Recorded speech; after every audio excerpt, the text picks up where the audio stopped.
the wonderful things you've done, for all the victories that you have won. As joy comes with the rising sun, Kodiaga Allah, for giving us your only son, for letting us to stand as one, for giving us hope until you come. Kodiaga Allah, Shia Bamu Rayua, Shia Bamu Salama, Silvashi Kodia.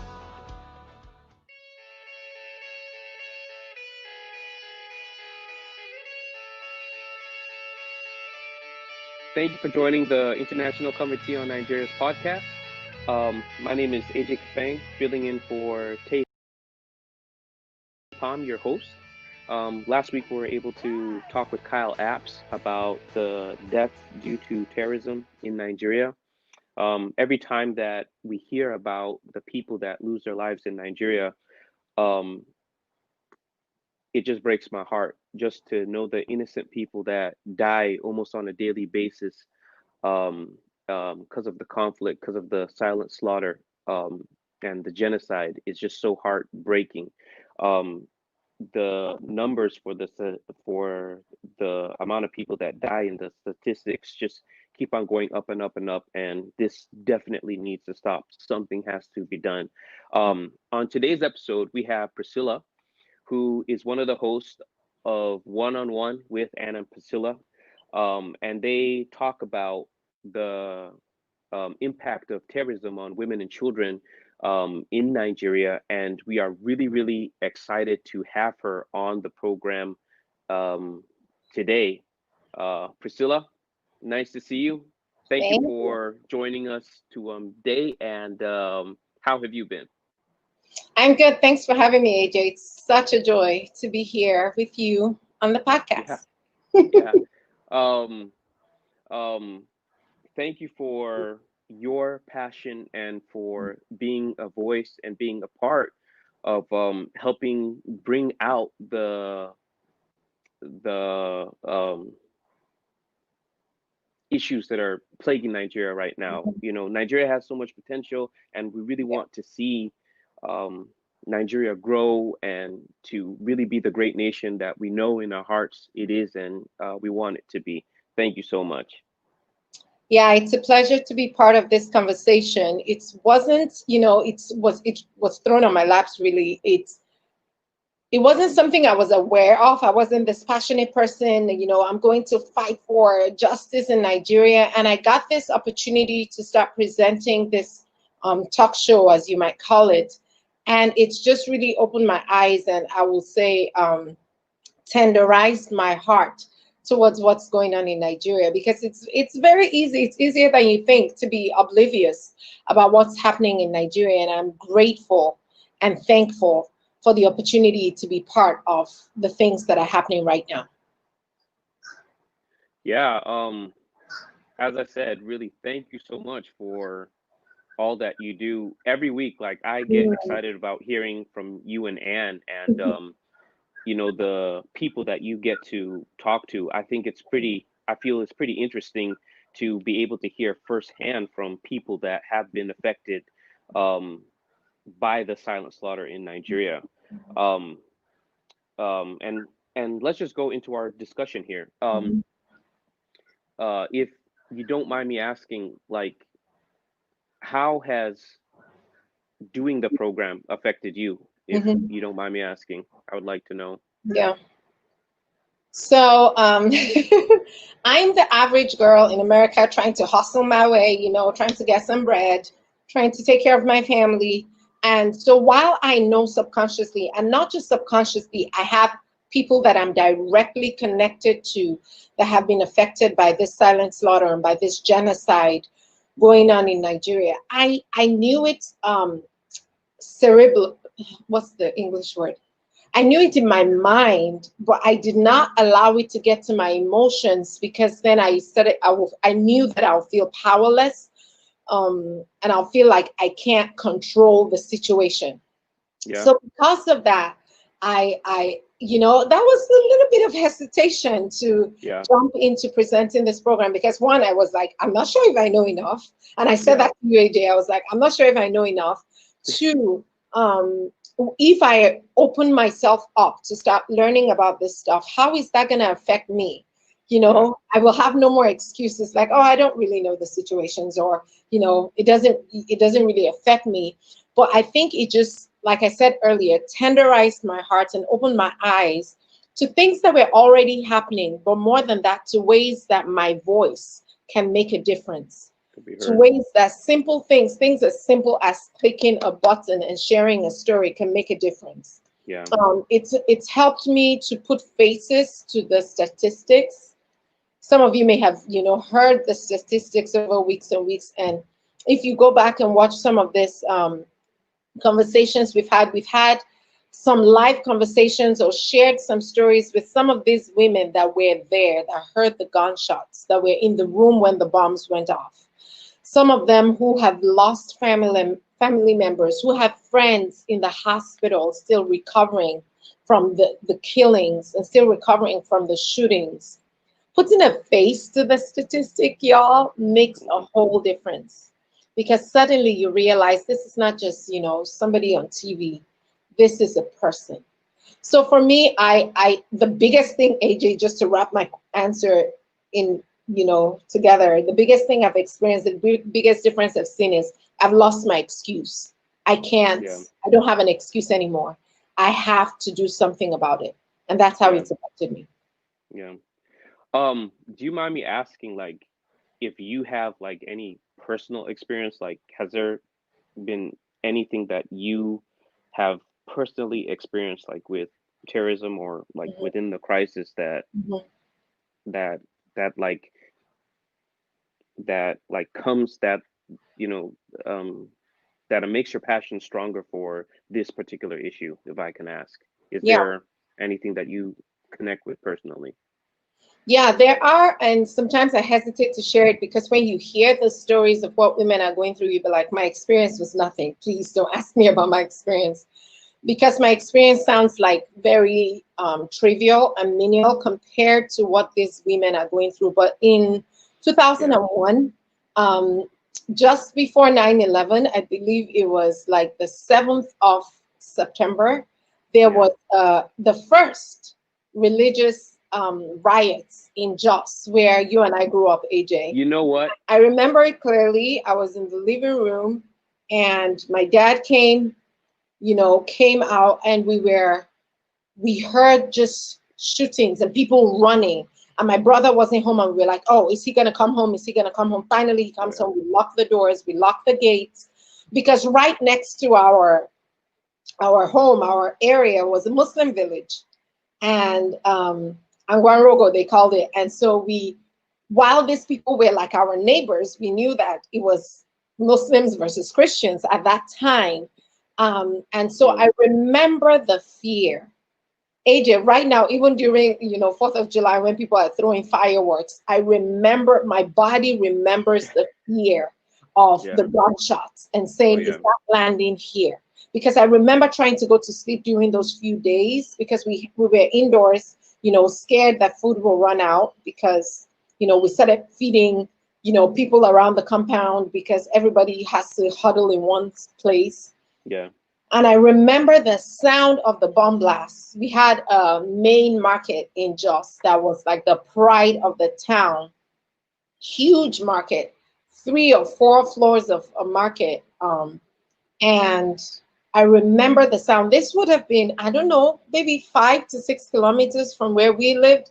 I don't know how it is in miles, but we heard the sound of the bomb going off when that market was blown. And that scared me. The fact that a bomb blast, I had seen bomb blasts on TV, I had never heard one, and it shook the ground. I Yeah. remember a gas station just about less than a mile down the road was blown up, and the fear Yeah. that came with that. And finally, the scariest thing was one night when we heard, this is the night, the Muslims are coming, they know Christians are in this compound, you're going down. Yeah. And my dad is a preacher. The other family that lived in front of us, they were pastors as well. Mm-hmm.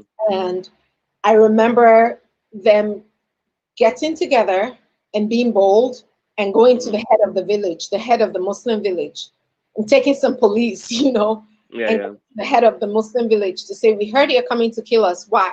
We're neighbors. Why would you do that?" And they Mm-hmm. looked at us, and this was a lesson for me. They looked at us and said, "We heard that you were coming to kill us." So they were in fear too. And I remember that fear and just being afraid that that will happen again Yeah. was your biggest fear. You didn't want to see, you couldn't imagine going through that again. Yeah. And Yeah. along with it. But that's compared to what's happening now in the slaughter. Yeah, I remember walking down the road and seeing bodies and seeing people who Yeah. lost their lives. And that was scary too, seeing, blood stains where people were burned alive, Oh. when we could finally go out. But what's happening now is like that on steroids. Yeah. That's why Yeah. I try to put mine in the background because it's Yeah. not really compared to what's happening now. Yeah. So, which then brings me to my next question. Like, I know, I can remember that September 11th Hmm. attack in Just. Like, it was really, really tough on everyone, and it was like it was like one of like the scariest things. Yep. I can remember not being in the heat of what was happening, but we could see the smoke of Hmm. just just the chaos, and it was just really scary. But Hmm. what is the top issue that you would say for women in Nigeria in regard to these attacks? Like, Hmm. how does it affect them directly, would you say, from the discussions that you have been having with the women and children on one with Anne? Thanks, AJ. One of the issues we've seen very, very clearly is the psychological trauma. And even saying that in Nigeria, they'll say psychogini. What is psycho what? you know? Yeah. But there's a clear trauma that is plaguing a lot of these women and children. And there's need for counseling. There's need for psychological care because Yeah. you can see the effects of PTSD as they share their stories, as they say there's trauma. Some of them say we can't sleep. Yeah. Sleep is Yeah. not foreign to them because there's that intricate fear. Um, there's definitely the burden of having to care for others while they themselves need care. Yeah. This Yeah. is the most prevalent thing we've said. They'll be like, we are suffering, but this person is in the hospital, so we had to take food to them. Or, it's hard, but the children lost their parents, so we have to. This is grandma saying, we had to step up and become parents again. Yeah. There is a generational gap because the youth are being wiped out, children are being wiped out, but also parents are being taken out. So there's grandparents and old people that can't really take care of themselves, they're having to step into to be the primary care for people who are worse off than they are. Yeah. Um, Yeah. Another thing that came up this past week in our conversation is the need for jobs. A lot of these women were farmers. A lot of these women had a livelihood. They Yeah. didn't need money for food because they grew their own food. And because they've been chased away from their homes and from their farmland, which is their ancestral inheritance, which most of them have lived on for generations after generation after generation. They've been chased away from that now in a foreign territory, or for them what might be very different. They don't have the land to farm, and so there's need for money, there's need for food. I was talking to somebody a few days ago, not on the podcast, but somebody who was recently displaced with his pregnant wife, and his expression, I was like, where did he get this expression? He called me and he said, auntie, our eyes are red from looking up Mm, for help. Our mm, eyes are red from looking up for help. yeah. And this same person that is saying that is, as soon as he gets help, he's distributing. He's part of a ministry that is helping to share, and there's women and children that are, one of the women we talked to, she says, we cook for the people because Yeah. they've encountered this massacre, this genocide by the Fulani militants that have taken their lands and taken over their homes. and they have to cook for people with money they don't have, with food that's not available to them. Yeah. So there's a lot of suffering. Children are out of school. That's one of the things we've heard is children are just there. School is not, even before COVID. I think part of the greatest need is the need for hope. Is how can hope be restored to Yeah. such communities? Yeah. Yeah. Um, all of what like you've been saying has just been so powerful. Like I've just been sitting here thinking, it is so important that we all get involved. If you haven't been following what Anna and Priscilla have been doing like a one-on-one, please go and check it out and listen to some of the stories that some of these women are giving. Because picture yourself in that situation and just wondering what you would do if you were put in such circumstances. And like Priscilla said, there is the issue of where like the husbands are targeted, like the prominent Mhm. people within society are prominent, men are targeted, and the women and children are left to basically fend for themselves. So, probably women that are not educated, but they have a certain amount of kids, they have to figure out everything now, paying school fees, finances and stuff, and they are just not prepared for it. So it is important that we try to find ways of helping and trying to get involved. Thank you so much for being with us today, Priscilla. It's It's always my pleasure. such a wonderful, yeah, pleasure to have you here. Um, is there anything else that you would want to say before we?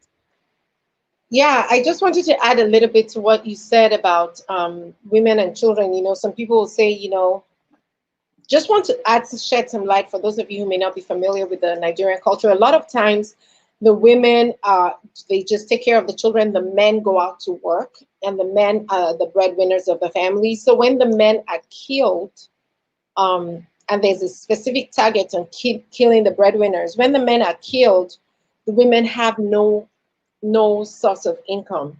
They don't have they have no claim to land. There's even some situations where they may not even have a claim to Yeah, their husband's properties and stuff like that. So there's a huge ask yeah, for supporting these women and children. And I don't know if you mentioned on the podcast, but y'all can go to icanhelp.org. I say it every time on our broadcast and one-on-one. And Anna and I, we've said this so many times, but I just want to, if you haven't done it already, go to icanhelp.org, click on the engage or hear their voices, and just how can you help? There's specific ways you can help today, or you can be watching this podcast right now and just click share. It's as simple as that. Getting involved is as simple as clicking share. Because if you can't do anything about it, somebody in your network might be able to do about it. You just need to get the word to them. These people are real people. These are real families that are yeah, suffering, and we stand on their behalf to say, please get involved. Thanks for having me, AJ. This yeah. has been fun.